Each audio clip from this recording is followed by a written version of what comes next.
দল করবেন, রাজনৈতিক দল করার জন্য আপনাদের টাকা দরকার হবে। বিভিন্ন জায়গা থেকে আপনাদের টাকার অন্য রাজনৈতিক দলগুলোর সাথে যদি আপনাদের মাঠে মোকাবেলা করতে হয় তাহলে আপনাদের টাকা লাগবে। টাকা লাগার জন্য আপনারা বিভিন্ন জায়গা থেকে চাঁদা নিচ্ছেন। কখনো সেই চাঁদা গাড়ি হয়ে আসছে, কখনো সেই চাঁদা বাড়ি হয়ে আসছে, কখনো রূপায়ণ টায়ারে আপনাদের অফিস হয়ে আসছে, কখনো আপনার কম্বল হয়ে আসছে সার্জিস, কখনো আসিফ মাহমুদের হেলিকপ্টার হয়ে আসছে। তো ওই যে চাঁদার অংশটুকু আপনারা পাচ্ছেন, সেটা পাইতে হলে আপনাদের তো কিছু না কিছু কাজ করে দিতে হবে। সেই কাজগুলো আপনারা করতেছেন। এইটা হচ্ছে পারসেপশন, এটা হচ্ছে আপনাদের বিরুদ্ধে অভিযোগ। যদি আপনি বলেন বা কেউ কেউ এটা অভিযোগ হিসেবে দেখতে চান না, কেউ কেউ মনে করেন যে এটা ঠিকই আছে, এটা নিয়ে আমরা আপনার সাথে একটু কথা বলবো। আমি প্রশ্ন করি আপনাকে আমি প্রশ্ন করেছি যে আপনারা যে রূপায়ণ টায়ারের অফিস নিয়েছেন সেটা চাঁদা করতে চাঁদা করতে আসছে। আপনাদের যদি আমি প্রশ্ন করি যে আপনারা আসলে কালচারে আপনারা করতেছেন না, একই কালচারে আপনারা ব্যবহার করতেছেন না, আপনাদের কাছে তদবির আসতেছে, আপনারা তদবির করতেছেন তো বিভিন্ন জায়গায় আপনারা তদবির করতেছেন তো করতেছেন না? এটা যখন আপনি আপনার জায়গায় এরকম, আপনি ভাই আমাদের কাছে অনেক রেসপেক্টেড, একদম সোজা বাংলা কথা বলি ভাই। সো সেই জায়গায় যখন এরকম মানে এরকম একটা কথা চলে আসে, কেউ একজন বললো ওইটা এরকম একটা মেইন স্ট্রিম জায়গায় চলে আসে, এটা খুবই অপ্রত্যাশিত। আর আপনাকে যদি অফিসের কথা এবং এই কথাটা বলি ভাই, আমি আমার জেলায় এ পর্যন্ত 8,000 কম্বল দিয়েছি ভাই। এই টাকাটা কোনো চাঁদার টাকা না। এই 8,000 কম্বল আমি যদি ওই মানুষের সাথে যোগাযোগ করে না নিতাম, ওই মানুষগুলো অন্য কাউকে দিত। বাংলাদেশে এরকম অন্তত কয়েক হাজার মানুষ আছে যারা প্রত্যেক বছর 10-20 হাজার কম্বল বিভিন্ন জায়গায় দেয়। আমি এর মধ্যে মনে করেন 10 জন মানুষের খোঁজ পেয়েছি বা খুঁজে বের করেছি। আমি হ্যাঁ ওটাতে যাচ্ছি ভাই। আমি তাদেরকে বলেছি যে ভাই আমার পঞ্চগড়ে প্রচন্ড শীত, আপনি যদি আমাকে 1000 দিতেন আমি আমার মাধ্যমে বিতরণ করতাম তাহলে ভালো হতো। তারা দিয়েছেন, এইটুকুই কম্বলের বিষয় ভাই। রূপায়ণ টাওয়ারের বিষয় ভাই, একদম স্পষ্ট কথা বলি, বাংলাদেশের রাজনীতি করতে বিগত রাজনৈতিক দলগুলো যেই লেভেলের টাকা খরচ করার কালচার তৈরি করেছে একদম মানে কালো টাকা দিয়ে, সেটা যদি কন্টিনিউ ওপেন ফান্ডিং হবে দেশের এবং দেশের বাইরের, আমরা আমাদের জায়গা থেকে আমাদের ম্যানিফেস্টো তুলে ধরবো পুরো পৃথিবীর মানুষের সামনে। আমরা যদি আমাদের রাইট ট্র্যাকে থাকি তারা ফান্ডিং করবে, যদি না থাকি তারা ফান্ডিং করবে না। এবং আপনি যে এই গাড়িটার কথা বলছেন ভাই, আমি আপনাকে বলি, আপনি যদি দেশে থাকতেন না, আপনি এতদিন আমার অন্তত 5 দিন কল পাইতেন যে ভাই মহিউদ্দিন ভাই আপনার তো হচ্ছে 2টা গাড়ি আছে, আমাকে একটা গাড়ি একটু 3 দিনের জন্য দেন বা 1 দিনের জন্য দেন, ড্রাইভার এবং গাড়ি আপনার, তেলটা আমি দিব ভাই। আমি ভাই লিখে দিতে পারি, আপনি খালেদ মহিউদ্দিন ভাই আপনার 2টা গাড়ির মধ্যে একটা গাড়ি একদিনের জন্য আমাকে দিতেন।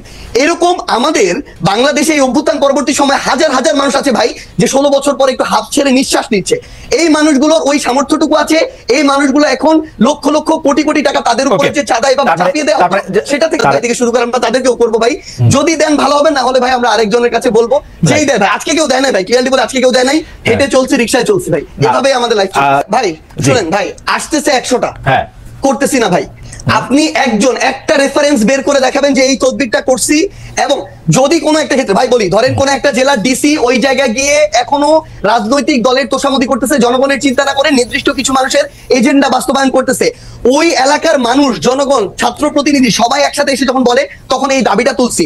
কিন্তু আপনি এটা যখন জনগণের ক্ষেত্রে হবে, দেশের স্বার্থ হবে, তখন আমরা আমাদের জায়গা থেকে দাবি তুলবো। আপনি এটা একটা এক্সাম্পল দেখাবেন, আমি দেখাবো সাজিস, আমি একটা এক্সাম্পল দেখাবো অবশ্যই। আমি বলি, সেটা হচ্ছে আপনার বাবার তদবিরের কারণে নিয়োগ বন্ধ করে দেওয়ায় পঞ্চগড়ের জেলা জজ আর চিফ জুডিশিয়াল ম্যাজিস্ট্রেটকে মিনিস্ট্রিতে অ্যাটাচড করা হয়েছে।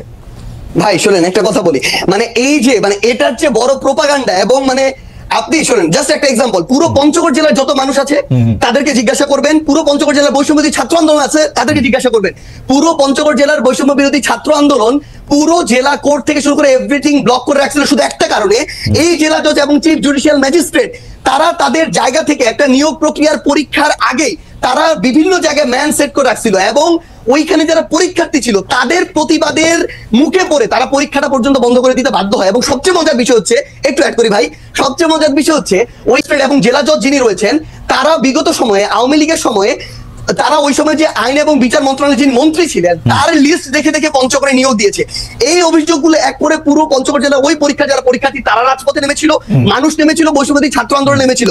কোন সিঙ্গেল একজন পার্সন যদি এটা বলতে পারে, ভাই আমিও বলতে পারি খালেদ মহিউদ্দিন ভাই বিগত সময়ে এরকম অনেক কঠিন কঠিন টকশো করেছেন, কিন্তু তারপরও আওয়ামী লীগের বিরুদ্ধে কঠোর হন নাই। সাপোজ এটা এরকম আসতেছে, এই জন্য ভাই 100 কোটি টাকা পেয়েছিলেন, এটা আমি বললাম, কিন্তু এটা কোনদিন সত্য হইতে পারে না। আপনি সিঙ্গেল এরকম একটা দেখাবেন যে কেউ একজন বলবে যে আমাদের একটা রেফারেন্স ওই জায়গায় একটা মানে আগে থেকেই ঠিক করা নিয়োগ প্রক্রিয়ায় যাচ্ছিল, এবং তাদের আগের রেকর্ড গুলো এরকম যে বিভিন্ন রেফারেন্সে, বিভিন্ন সুপারিশে এবং অর্থ লেনদেনের মধ্য দিয়ে তারা নিয়োগ দিয়েছে। পুরো বৈষম্য বিরোধী ছাত্র আন্দোলন শুধু না, পুরো পঞ্চগড় জেলা জজ কোর্ট জানি, যত অ্যাডভোকেট আছে সবাই জানে যে তারা এগুলোর সাথে জড়িত। ভাই শেষ করি তো, তখন যখন তারা এই আন্দোলনে নামে, সেই জায়গার জেলা প্রশাসক থেকে শুরু করে জেলা পুলিশ সুপার এবং অন্যান্য যারা ইভেন আইন এবং বিচার মন্ত্রণালয়ের যারা যিনি দায়িত্বে রয়েছেন সচিব হিসেবে বা অন্যান্য হিসেবে, তারা তাদের জায়গা থেকে এই বিষয়টি শুধু